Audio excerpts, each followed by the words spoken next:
if I'm going to look at another business, I will say, why would I rather have this than more Coca-Cola? Well, there he's saying something that is very useful to practically any investor when he said, use this as a measuring stick in terms of buying other things. For an ordinary individual, the best thing you have easily available is your measuring stick.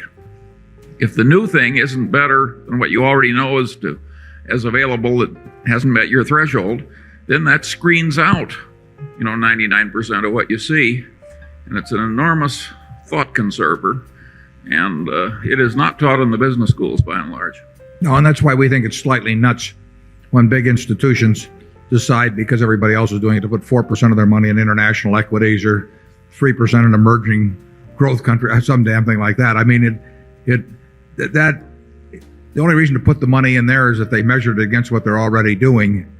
And if they measured it against what they're already doing and they think it's a screamingly good idea to leave 97% in the other place and put 3% in, it just doesn't make any sense whatsoever. But it's what committees are talked to about and what keeps investment managers going to conferences and everything. So they're deliberately using a technique that takes away the best mental tool they have.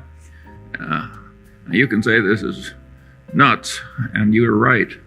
And I think Nietzsche said it pretty well when he said he laughed at the man who thought he could walk better because he had a lame leg. I mean, they literally are blinding themselves.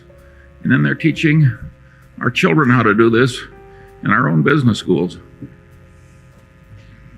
Very interesting, don't you think? And what all Warren says is, deciding whether to do something, just compare the best opportunity you have.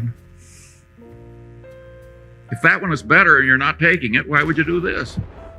Just because somebody tells you need 2% in international equities.